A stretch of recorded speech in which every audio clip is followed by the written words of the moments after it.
السلام علیکم ورحمۃ اللہ وبرکاتہ۔ سامعین، آج ہم تختی نمبر 10 سکون یعنی جزم شروع کریں گے۔ سوال یہ ہے کہ جزم کسے کہتے ہیں؟ جو جزم ہوتی ہے وہ پیش کی طرح مڑی ہوتی ہے لیکن مکمل پیش نہیں ہوتی۔ جس حرف کے اوپر جزم آ جائے یا سکون آ جائے تو اسے ساکن کہتے ہیں۔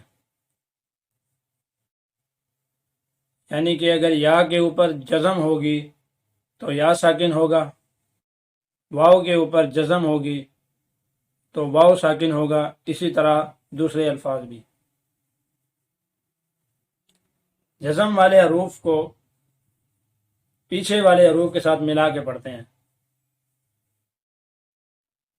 یعنی جس حرف کے اوپر جزم ہوگی پیچھے والے حروف کو جزم والے حروف کے ساتھ ملا کے پڑھنا ہے۔ اور قرآن پاک میں 29 حروف جتنے بھی استعمال ہوئے ہیں ان میں سے 5 ایسے حروف ہیں جن کے اوپر جزم ہو تو قلقلہ ہوگا۔ قلقلہ کا مطلب یہ ہے کہ آواز کو ہلا کے پڑھنا، کسی بھی حروف کی آواز کو ہلا کے پڑھنا ان 5 میں سے۔ اور وہ 5 کون کون سے ہیں؟ پہلے نمبر پہ ہے با۔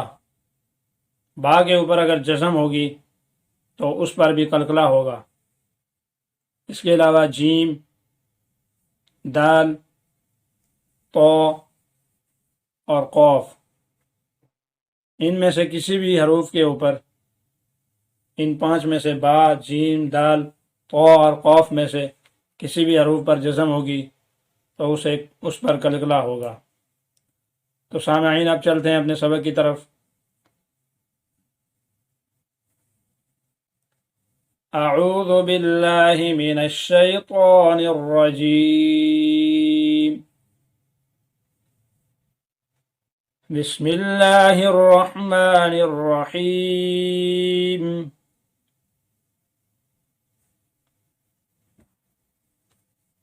حمزہ با زبر اب، حمزہ با زیر اب،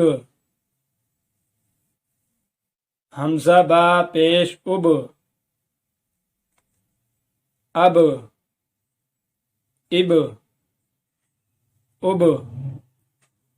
اب با کے اوپر جزم ہے تو با کو ہم نے ہلا کے پڑھا ہے، اب۔ اب ذرا آگے والا لفظ سنیں، حمزہ تا زبر ات،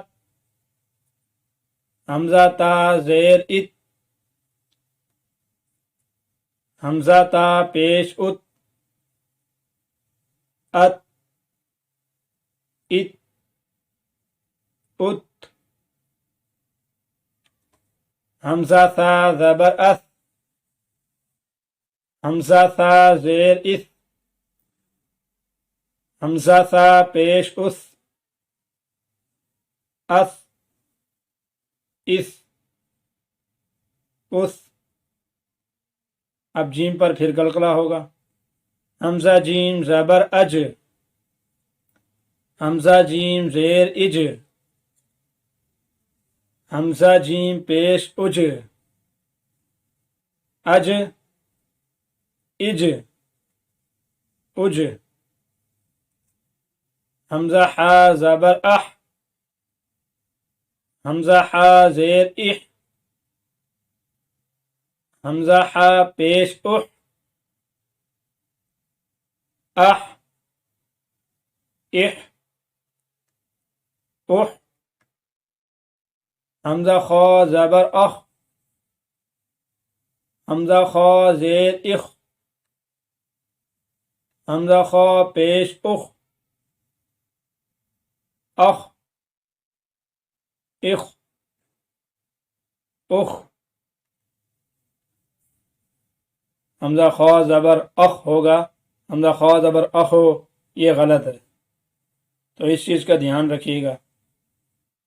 سامعین آج کا ہمارا سبق یہیں تک تھا، انشاءاللہ العزیز ایک نئی ویڈیو میں ملیں گے ایک نئے سبق کے ساتھ۔